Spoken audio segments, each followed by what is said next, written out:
2021년 새해 첫 예배, 신년 예배로 드립니다. 또 새 마음, 또 새로운 각오로 예배에 참여해 주시기를 부탁을 드리며 참여한 모든 분들에게 주님의 은혜가 가득하시기를 기원합니다. 사도신경 하심으로 신년 예배 시작하겠습니다. 전능하사 천지를 만드신 하나님 아버지를 내가 믿사오며 그 외아들 우리 주 예수 그리스도를 믿사오니 이는 성령으로 잉태하사 동정녀 마리아에게 나시고 본디오 빌라도에게 고난을 받으사 십자가에 못 박혀 죽으시고 장사한 지 사흘 만에 죽은 자 가운데서 다시 살아나시며 하늘에 오르사 전능하신 하나님 우편에 앉아 계시다가 죄리로서 산 자와 죽은 자를 심판하러 오시리라. 성령을 믿사오며 거룩한 공예와 성도가 서로 교통하는 것과 죄를 사하여 주시는 것과 몸이 다시 사는 것과 영원히 사는 것을 믿사옵나이다. 아멘. 사랑과 은혜가 풍성하신 하나님, 저희들이 또 새로운 시간을 또 마주합니다. 새로운 마음을 허락해 주시옵소서. 새 믿음과 새 결단을 허락해 주셔서 이전과는 다른 삶을 살아가는 이 새해가 되게 도와주옵소서. 주님의 은혜가 아니면 저희들 그렇게 할 수 없습니다. 그런 마음으로 오늘 예배에 참여한 당신의 자녀들 기억하시고 저들에게 하나님의 은혜가 충만케 하시고 어렵고 힘든 시절 주님 은혜 붙잡고 승리하며 견딜 수 있는 또 새로운 한 해가 되도록 도와주옵소서. 하나님께서 이 예배를 주관해 주는 것을 믿습니다. 임마누엘 하나님께서 이 예배 가운데 함께 하시고 영광 받으시고 함께한 저희 모두에게 하늘로부터 주시는 평강과 위로와 축복 허락해 주옵소서. 이 예배의 시종을 주께 의탁하오니 받아주시고 참여한 모든 백성들에게 영과 육과 혼의 강건함 허락해 주옵소서.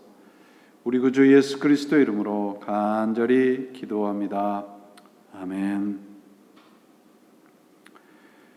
오늘 허락하신 하나님의 말씀은 에스겔서 47장입니다. 에스겔 47장 1절로 12절 말씀입니다. 에스겔서 47장 1절로 12절입니다. 그가 나를 데리고 성전문에 이르시니 성전 앞면이 동쪽을 향하였는데 그 문지방 밑에서 물이 나와 동쪽으로 흐르다가 성전 오른쪽 제단 남쪽으로 흘러내리더라. 그가 또 나를 데리고 북문으로 나가서 바깥길로 꺾여 동쪽을 향한 바깥문에 이르시기로 본즉 물이 그 오른쪽에서 스며 나오더라. 그 사람이 손에 줄을 잡고 동쪽으로 나아가며 천척을 측량한 후에 내게 그 물을 건너가게 하시니 물이 발목에 오르더니 다시 천척을 측량하고 물을 건너게 하시니 물이 무릎에 오르고 다시 천척을 측량하고 내게 물을 건너게 하시니 물이 허리에 오르고 다시 천척을 측량하시니 물이 내가 건너지 못할 강이 된지라. 그 물이 가득하여 헤엄칠 만한 물이요 사람이 능히 건너지 못할 강이로라. 그가 내게 이르기를 인자야 내가 이것을 보았느냐 하시고 나를 인도하여 강가로 돌아가게 하시기로 내가 돌아가니 강 우편에 나무가 심히 많더라. 그가 내게 이르시되 이 물이 동쪽으로 향하여 흘러 아라바로 내려가서 바다에 이르리니 그 흘러내리는 물로 그 바다의 물이 되살아나리라. 이 강물이 이르는 곳마다 번성하는 모든 생물이 살고 또 고기가 심히 많으리니 이 물이 흘러 들어가므로 바닷물이 되살아나겠고 이 강이 이르는 각처의 모든 것이 살 것이며 또 이 강가에 어부가 설 것이니 엔게디에서부터 에네글라임까지 금을 치는 곳이 될 것이라. 그 고기가 각기 종류를 따라 큰 바다의 고기같이 심이 많으려니와 그 진벌과 갯벌은 되살아나지 못하고 소금 땅이 될 것이며 강 좌우가에는 각종 먹을 과실나무가 자라서 그 잎이 시들지 아니하며 열매가 끊이지 아니하고 달마다 새 열매를 맺으리니 그 물이 성소를 통하여 나옴이라. 그 열매는 먹을 만하고 그 잎사귀는 약 재료가 되리라. 하나님의 말씀입니다.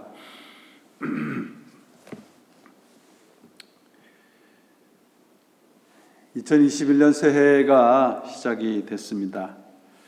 이 새해가 되면 우리가 새롭다라고 하는 그런 생각과 그런 의미를 우리가 다시 되새기곤 하죠.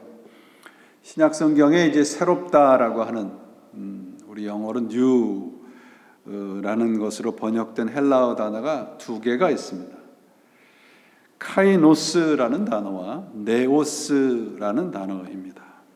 카이노스는 질적으로 어떤 존재적으로 전혀 새로운, 아주 완전하게 새로운 것을 의미하는 단어입니다. 그러니까 이전에 존재하지 않았다가 새롭게 전혀 새로운 것이 나온 것, 그것을 이제 카이노스라는 단어를 사용합니다. 이것에 비해서 네오스라는 단어는 어리다, 젊다, 새롭다, 신선하다 이런 뜻을 의미로 사용이 됩니다. 이전에는 있었지만 이 헌 것이 아닌 전혀 새로운 이 같은 종류지만 전혀 새로운 것이 것을 지칭할 때 네오스라는 단어를 사용을 합니다. 이 카이노스와 네오스는 이제 공통적인 뜻을 가지고 있는 것은 뭐냐면 하나님으로부터 비롯됐다는 말입니다. 그러니까 새로운 어떤 존재, 본성, 그것을 가리킬 때 이제 카이노스라 그러고, 그렇고 새로운 상태, 그것을 유지할 때 그것을 네오스라는 단어를 사용을 합니다. 카이노스가 전적으로 하나님의 은혜를 지칭하는 단어라고 하면, 이 네오스는 이 카이노스, 새롭게 태어난 그 상태를 유지하면서 사는 것, 그것을 이제 네오스라는 단어를 사용을 합니다. 그래서 의와 진리의 거룩함으로 지으심을 받은 새 사람, 여기 새 사람은 카이노스를 말해요. 그리고 새로운 사람이 계속해서 심령을 새롭게 살아라, 그때 거기는 네오스라는 단어를 사용합니다.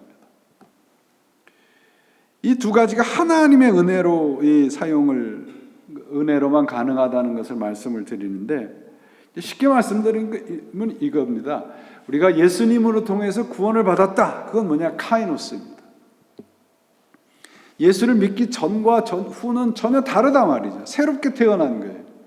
그래서 예수 믿는 사람답게 살아가는 게 뭐냐? 그게 네오스입니다.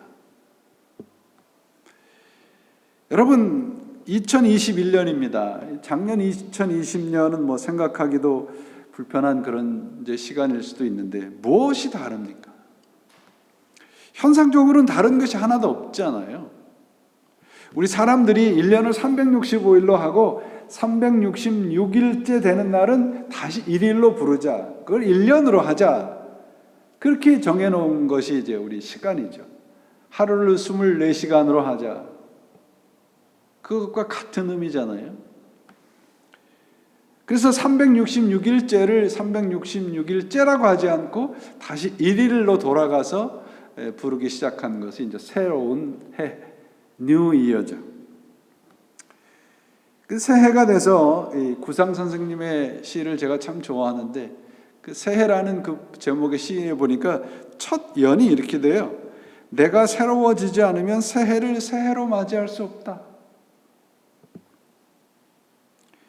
그리고 끝이 이렇게 됩니다. 이제 새로운 내가 서슴없이 맞는 새해, 나의 생애 최고의 성실로서 꽃 피울 새해여. 새로운 시간, 새해라는 것은 어떤 시간, 달력에 있는 것이 아니고요. 우리 자신에게 달려있다는 그런 노신의 그런 그 19절이라고 생각이 됩니다. 유대인들에게 신년이라는 것은 여러분, 하나님과의 관계에 달려 있습니다. 하나님과 관계가 새롭게 되지 않는 시간은 그저 묵은 해예요. 달력이 바뀐다 해도 하나님과의 관계가 새롭게 되어야 된다 말이죠. 그래서 유대인들의 이 새해인 그 로샤샤나가 되면은 바로 시작하는 게 뭐냐 그러면 욤키포예요. 회개의 시간입니다. 이전 것은 다 다시 해서 새롭게 하자. 하나님과의 관계가 새로워지는 때가 언제냐? 그때가 새해입니다. 신년입니다. 그래서 이 새로운 시간을 시작하면서 하나님이 우리를 부르신 것에는 뜻이 있을 텐데 그 부르심을 좀 먼저 생각을 해 보았습니다. 우리 그리스도인으로 부르셨다고 했을 때 첫째는 우리를 리스닝 하는 자로, 하나님의 말씀을 듣는 자로 부르십니다. 그저 말씀을 히어링하는 자리가 아니고요, 리스닝하는 자리예요. 그 말씀을 듣고 응답하는 것. 그것을 무시할 수도 있고 그것을 경청할 수도 있습니다. 하나님의 말씀을 그저 소음으로 취급할 수도 있고 그 말씀을 생명의 능력으로 받아들일 수도 있습니다. 그게 첫 번째 부르심입니다. 두 번째 부르심은 의무애로의 부르심입니다. 그 의무라고 하는 것은 뭐냐 하면 거룩하게 사는 겁니다. 이것이 우리들의 사명입니다. 사명이라고 하면 무슨 어떤 큰 일을 맡겨서 그 일을 하는 것도 물론 사명이지만 우리가 하는 모든 일이 사명이에요. 그 일이 어떤 일이든지 하나님에게로 부르심을 받은 사람들이 하는 모든 일은 사명입니다. 그게 의무애로의 부르심이에요. 세 번째는 특권애로의 부르심입니다. 그 특권은 뭐냐? 하나님의 자녀입니다. 하나님과 사귀고 하나님과 친밀하게 관계를 맺고 살아가게 부르시는 겁니다. 그게 세 번째 부르심이에요. 자녀됨의 특권이죠. 넷째는 뭐냐 하면 심판애로의 부르심입니다. 우리 그리스도인이 된다는 것은 어떤 목적지가 생기는 거예요. 그 목적지가 어디냐 그러면 우리 그리스도인들의 마지막 목적지가 어디냐면 하나님의 심판의 자리입니다. 두렵죠.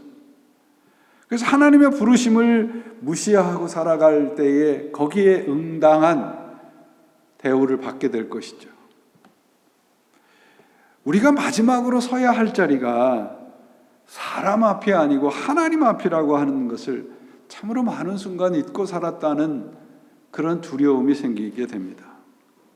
그래서 하나님보다는 사람들의 어떤 이 인정, 사람들의 어떤 그 눈, 그런 것을 의식하며 살아왔다는 것을 부인하지 못합니다. 우리가 하는 모든 것들은 하나님 앞에서 결국은 마지막 점검을 받게 될 것입니다. 그럼 우리가 해야 할 일은 뭐냐? 심판으로의 부르심은 뭐냐 하면 하나님 눈치 보고 살라는 겁니다. 하루하루 살면서 하나님 눈치를 보고 살아가는 거죠. 그래서 이 네 가지의 부르심의 공통 분모가 뭐냐 그러면 하나님이 그 부르심의 모든 것에 뭐가 있냐면 하나님의 부르시면 뭐가 있다? 소망이 있다. 희망이 있다. 오늘 그 본문이 우리 잘 아는 말씀이죠. 에스겔 47장 성전에서 흘러나오는 생수에 대한 말씀입니다. 정말 희망이 다 사라지고 캄캄한 절망 가운데 살아가고 있는 이스라엘 백성들. 에스겔은 그 절망의 한복판에서 희망의 메시지를 선포하고 있습니다. 저는 여러분과 함께 하나님 안에 있는 희망을 오늘 선포하려 합니다. 에스겔서는 유대 백성이 이제 바벨론에 의해서 망하고 주전 593년에 이제 그 에스겔이 하나님의 부르심을 받아요. 주전 587년에 이제 이스라엘 땅이 다 망해서 바벨론으로 포로로 끌려가죠. 그래서 에스겔은 제사장 출신입니다. 그래서 주전 597년에 에스겔 자신도 바벨론으로 포로로 잡혀갑니다. 식민지 땅에서 하나님 안에 있는 새로운 희망, 비전을 선포합니다. 절망 속에서 희망을 선포하도록 에스겔은 부르심을 받은 것이죠. 에스겔서는 여러분들이 잘 아시듯이 많은 환상, 신비스러운 그런 내용들이 기록이 되어 있습니다. 우리 잘 아는 37장은 그 뼈가 가득한 골짜기, 그 마른 뼈와 같은 그 이스라엘 백성들이 하나님께서 그들에게 생기를 불어넣자 그게 큰 군대가 됐다. 40장에 보시면 1절에 이렇게 되어 있어요. 에스겔이 하나님의 이제 부르심을 받고 하나님 에스겔에게 이렇게 말씀합니다. 우리가 사로잡힌 지 25째 해, 성이 함락된 주 14째 해, 첫째 달 10째 날, 포로가 된 지 25년이 된 거예요. 그러면 이제 뭐 정말 절망 가운데 있는 거죠. 뭐 이제 어떻게 살아야 되는지, 앞이 막막한 그런 상황에 하나님이 오늘 말씀을, 오늘의 이 희망의 메시지를 에스겔에게 보여줍니다. 이 바로 신비스러운 성전에서부터 나오는 이 환상은 에스겔에게 너희가 아직 희망이 있다는 것을 보여주는 것이죠. 그 희망의 출발지가 어디냐? 그럼 성전입니다. 오늘 본문에 보시면 성전 제단에서 물이 이제 흘러나와서 흘러가서 동쪽으로, 서쪽으로, 남쪽으로, 북쪽으로 이렇게 되죠. 이 내용이 그렇잖아요. 그래서 이 주의 사자가 줄자를 주고 가지고 동쪽으로 천자를 가라. 천자는 약 1000피트 정도 되는 거죠. 우리 미터법으로 하면 520m 정도 됩니다. 그래서 동쪽으로 1000피트를 가니까 물이 발목까지 차요. 그 다음에 다시 또 천자를 가서 보니까 물이 무릎에 찹니다. 다시 1000피트를 가서 보니까 이제 물이 허리에 차요. 그리고 다시 1000피트를 가니까 이제 완전히 다 잠겨서 헤엄치지 않으면 갈 수 없는 그런 상황이 되는 겁니다. 그래서 그 물이 흘러서 사해까지 가면서 생명의 물줄기가 되는 거예요. 그 물의 원천이 약간 원천이 성전이라고 말씀드렸습니다. 41장 1절에 보면 그 문지방 밑에서 물이 나왔다, 그렇게 성전문에 이르리니 성전 앞면이 동쪽으로 향하는데 그 문지방 밑에서 물이 나왔다. 그 나왔다라는 단어는 이렇게 조금씩 똑똑똑 떨어진다는 그런 의미의 단어입니다. 그러니까 한 방울씩 이렇게 똑똑똑 떨어지는 물이 시내가 되고 강물이 되고 바다가 돼서 그 한 방울의 물들이 닿는 곳마다 생명의 기적이 일어나는 거예요. 여러분, 우리에게 필요한 것은 거대한 물줄기, 거대한 바다와 같은 게 아니고요, 이 한 방울의 물입니다. 이 한 방울의 물이 우리 영혼에 떨어지면 지금은 내가 느끼지도 못하고 알지 못하게 미미한 것 같지만 그것이 거대한 생명의 물줄기가 돼서 우리가 완전히 적시게 되는 겁니다. 똑똑똑 떨어지는 하나님의 말씀의 물방울이 우리 영혼에 떨어지기 시작하면 바로 그 순간 우리는 소망이 있습니다. 희망이 있습니다. 한 방울의 물이면 충분합니다. 그래서 하나님의 부르심에 우리가 응답을 해야 되는 거예요. 성전 문지방 밑에서 흘러서 솟아난 물이 동쪽으로 흐르고 자를 가지고 가서 보니까 그 물이 발목에 이르고 그 물이 무릎에 이르고 그 물이 허리에 이르고 결국은 온몸을 다 적시게. 그래서 6절에 보니까 허리까지 재가지고 온몸이 다 적시게 됐을 때 6절에 보면 이렇게 돼 있어요. 그가 내게 이르기를 인자야 내가 이것을 보았느냐. 이건 무슨 말씀입니까? 이게 얼마나 능력 있고 얼마나 신비스러운가 지금 그거 너 보고 있느냐 이 말이 아니야. 뭐 깨달은 게 없냐. 네가 지금 본 것이 뭐냐라고 말씀을 하고 있습니다. 그저 하나의 신비스러운 환상이라고 치부할 만한 그런 내용입니다. 그러나 이 말씀이 선포하는 메시지는 무엇입니까? 한 방울의 물이 떨어진 그곳이 똑똑똑 떨어져서 무릎까지 차오릅니다. 무릎에서 허리에서 온몸을 적셔서 수영을 하지 않으면 갈 수 없는 그런 깊이가 돼요. 한 방울은, 그 한 방울의 물은 여러분 단순한 한 방울의 물이 아니라는 거예요. 거기에서부터 출발이 되어야 되는 거예요. 우리의 작은 한 방울과 같은 헌신이 바다와 같은 헌신의 강물이 됩니다. 바다가 됩니다. 나의 작은 한 방울의 불신이 우리를 절망의 바다로 우리를 처박아 놓을 수 있어요. 작지만 작은 게 아닙니다. 희망은 이 작은 한 방울, 성전으로부터 똑똑똑 떨어져 나오는 한 방울의 물에서부터 시작이 돼요. 한 방울이 강물이 되고 바다가 되는 이 과정을 지금 이 에스겔은 아주 자세하게 설명을 하고 있습니다. 여러분, 지금 우리가 어떤 정도의 깊이를 원하십니까? 삶의 깊이가 어느 정도의 깊이에서 우리는 살고 있습니까? 하나님과의 관계를 말씀을 드리는 겁니다. 6절에 보면 내가 이것을 보았느냐라고 말씀해요. 너는 어느 정도의 깊이에서 살기 원하느냐 이렇게 묻는 겁니다. 발목, 무릎, 허리, 머리까지. 에스겔 선지자는 처음에 그의 발목까지 차는 깊이까지만 물속으로 걸어 들어갑니다. 발목 깊이 정도까지만 있을 때는 우리가 하나님과의 관계를 생각을 해보세요. 발목 정도, 무릎 정도까지는 우리가 어느 정도는 감당할 수 있어요.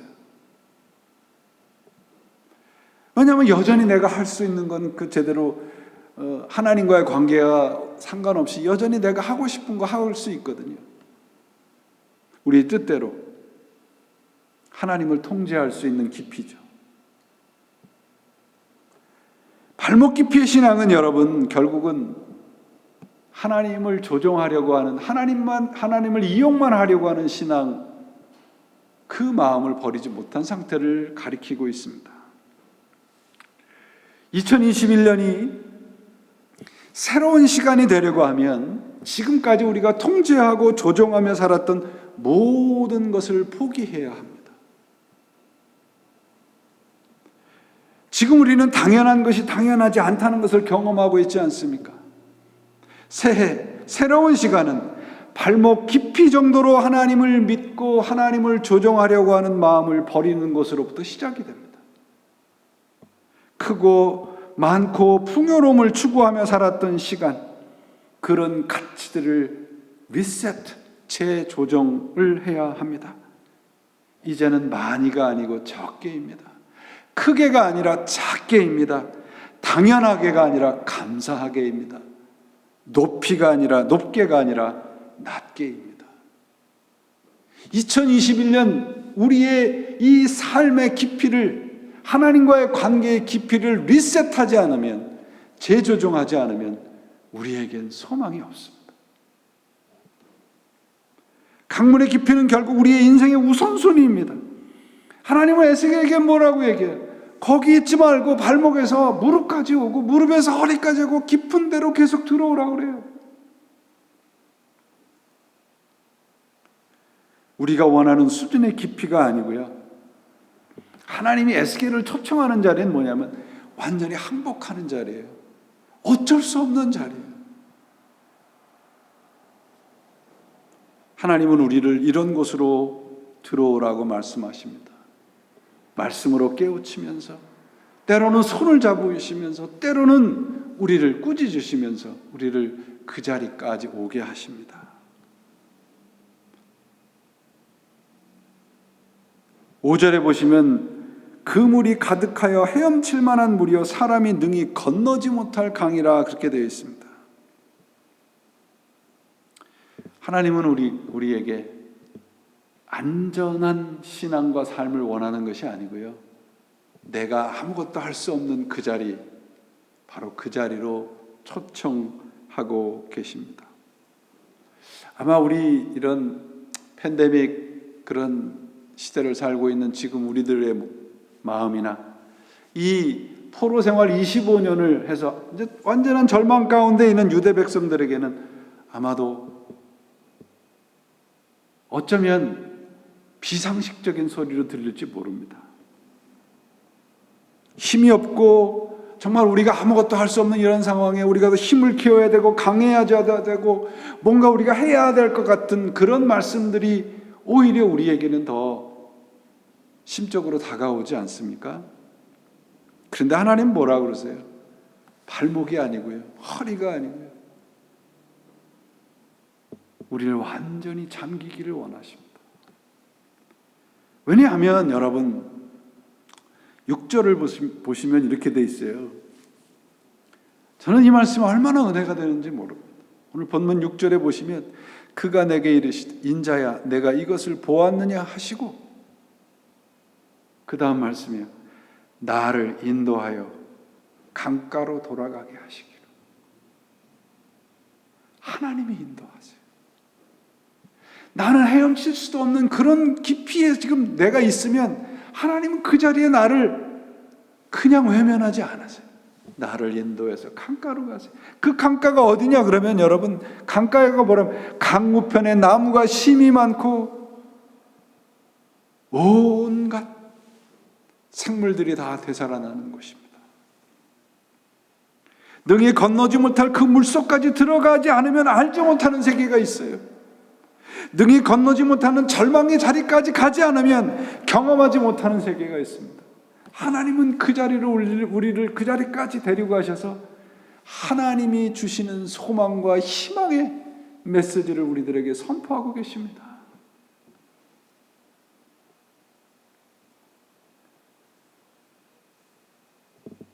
천사가 그렇게 얘기합니다. 이 흘러내리는 물로 바닷물이 소송함을 얻을 것이고 이 강물이 이르는 곳마다 번성하는 모든 생물이 살게 될 것이다.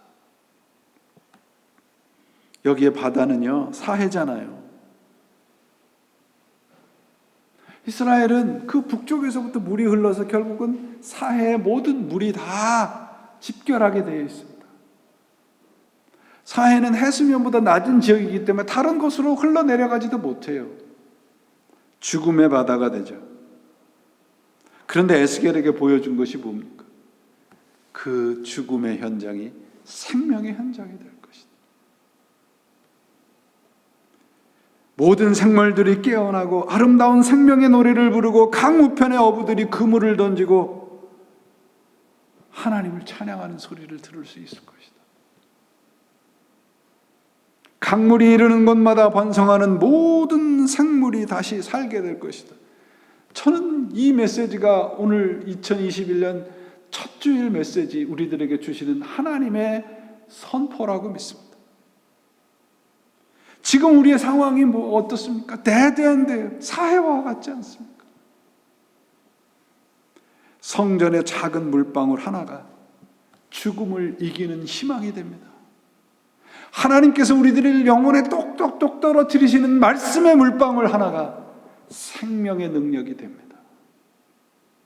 사해와 같은 우리의 마음, 우리의 영혼, 우리의 살림살이 희망을 놓쳐버린 오늘날 우리의 현실 아닙니까? 강물이 흘러들어가는 곳은 성전에서 똑똑똑 떨어진 한 방울의 물이 강물이 돼서 흘러가는 곳은 데드엔드입니다. 우리의 절망의 자리입니다. 그래서 바로 그곳에 희망이 이를 것입니다.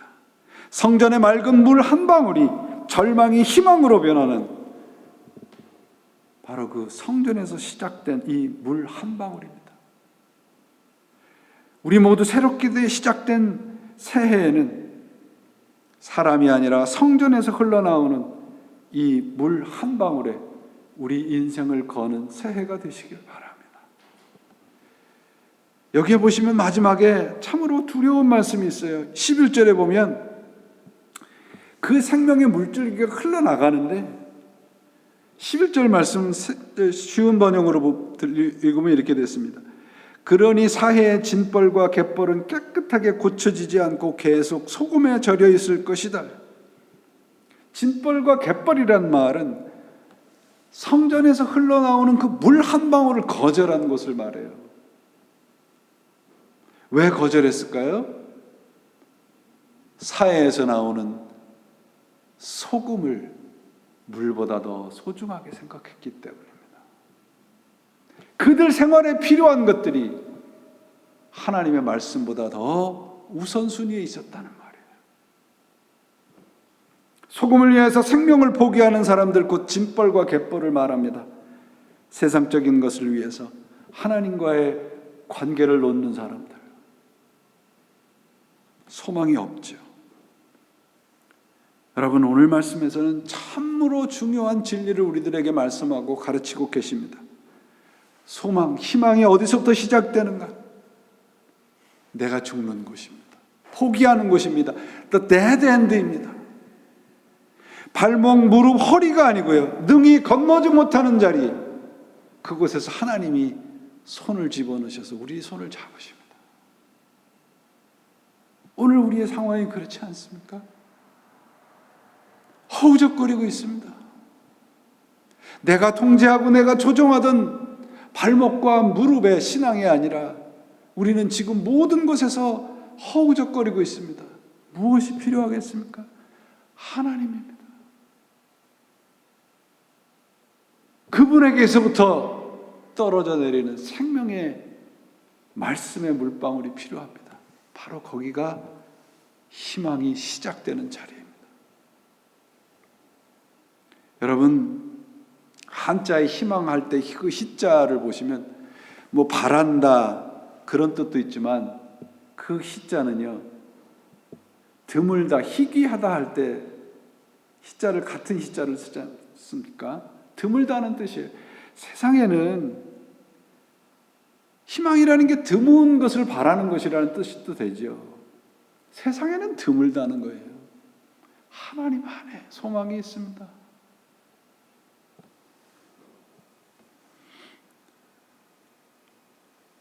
우리의 항복의 자리, 능히 헤엄치지 못하는 자리까지 나아가지 않으면 올해도 우리는 발목과 무릎에 오는 얕은 자리에서 편안하게 물장구 치다가 한 해를 허비하게 될지도 모릅니다. 하나님의 제단에서 시작되는 한 방울 한 방울 물이 그 말씀의 한 방울 한 방울에 항복하시며 소망의 목적지를 향해 걸어가는 새해가 되시기를 바랍니다. 이 물 한 방울이 시내가 되고 강물이 되고 바다가 되는 기적을 올해는 우리 함께 경험하십시다. 사랑하는 여러분, 한 방울의 물과 같은 우리들의 시간, 하루하루가 모여서 한 달이 되고 1년이 되고 우리 인생이 됩니다. 무엇으로 채우시렵니까? 우리의 인생이 말씀으로 채워지면 하나님이 생명의 강가로 인도하신다고 약속하십니다. 오늘 본문 6절에 분명히 약속하고 계십니다. 내가 아니라 하나님이 우리를 생명의 강가로 인도하십니다. 그래서 말씀이 복음입니다. 이 복음의 말씀이 떨어지는 것이 어떻게 됩니까? 말씀을 정리합니다. 에스겔이 본 성전 문지방에서 똑똑똑 떨어지기 시작한 그 물방울이 흘러가고 있는 목적지가 어딘가요? 죽음의 자리입니다. 항복의 자리입니다. 포기의 자리입니다. 절망의 자리입니다. 그 물방울이 흘러들어가면 생명의 자리로 바뀝니다. 소망의 자리, 희망의 자리로 바뀝니다. 그것을 받아들이지 않으면 그저 진벌과 갯벌로 남아있을 수밖에 없습니다.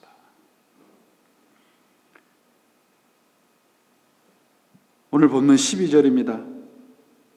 그 강가에는 이쪽이나 저쪽 언덕에 똑같이 온갖 종류의 먹을 과일나무가 자라고 그 모든 잎도 시들지 않고 그 열매도 끊이지 않을 것이다.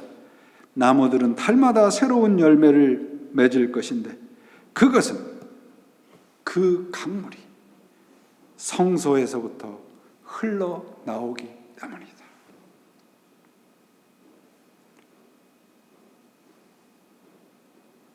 우리 참 어려운 시대를 살고 있습니다. 막내 동생이 새해라고 전화를 했어요. 그러면서 하는 말이 이래요.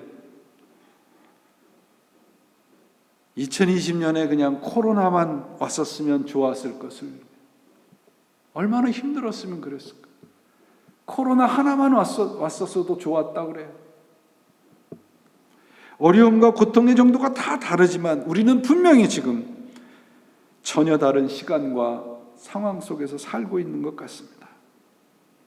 그러나 여러분, 우리의 어려움의 시간, 어려움의 상황은 다르겠지만 우리 인생을 붙잡고 계시는 분은 여전히 우리 하나님이십니다. 이렇게 어렵고 힘든 시간을 살고 있는 우리들의 새해가 바로 하나님의 말씀이 흘러들어갈 사해와 같은 곳이라는 믿음을 가지시고 우리의 지금의 상황이 사해와 같을지라도 그 말씀에 물줄기가 흘러들어갈 때 거기에 희망이 있을 것입니다. 성전에서 시작된 한 방울의 물, 말씀의 목적지는 사해입니다. 우리들이 살고 있는 지금 현실입니다. 하나님이 우리들에게 약속하십니다. 강물이 흘러가는 곳이면 어디에서나 모든 것이 살 것이다. 이 생명의 말씀이 오늘 이 어려운 우리들의 현실을 회복하고 치유하실 것을 믿습니다. 그래서 성전에서 시작된 한 방울의 물로 올해 2021년은 하나님께서 우리들에게 약속하신 회복과 치유를 경험하시는 여러분 모두가 되시기를 바랍니다. 예수님께서 우리들에게 약속해 주십니다. 내가 주는 물을 먹는 자는 영원히 목마르지 아니하리니 나의 주는 물은 그곳에서 영생하도록 솟아나는 샘물이 되리라. 우리의 지금 현실이 하나님의 영원한 생명의 물줄기가 흘러나오는 하나님의 소망, 하나님이 주시는 희망의 자리로 바뀌는 우리들의 현실이 되는, 그래서 그것을 경험하며 하나님과 함께 살아가시는 2021년 한 해가 되시기를 예수 그리스도의 이름으로 축원 기도드립니다. 기도합니다. 하나님 아버지 감사합니다. 그 물줄기가 흘러나오는 곳에는 모든 것이 살 것이라고 약속해 주셨습니다. 감사합니다. 하나님, 오늘도 여전히 변함없이 끊임없이 물줄기를 떨어뜨려 주시는 예수 그리스도의 말씀의 물줄기가 올해는 우리의 영혼의 강물처럼 바다처럼 차고 넘치는 한 해가 되게 하여 주옵소서. 그리하여 우리의 절망의 자리가 희망의 자리요, 우리의 포기의 자리가 진정 하나님의 복된 자리가 될 수 있도록 역사하여 주옵소서. 이제는 우리 주 예수 그리스도의 은혜와 하나님 아버지의 그 크시고 높으신 사랑과 오늘도 여전히 우리와 함께 동행하셔서 우리의 자리가 하나님이 주시는 희망과 소망의 자리로 변하게 하시는 성령님의 감화 감동하심이 새해를 말씀으로 준비하며 말씀으로 살아가기를 결단하는 당신의 자녀들 위해 지금으로부터 영원히 함께 하시기를 간절히 축원하옵나이다. 아멘.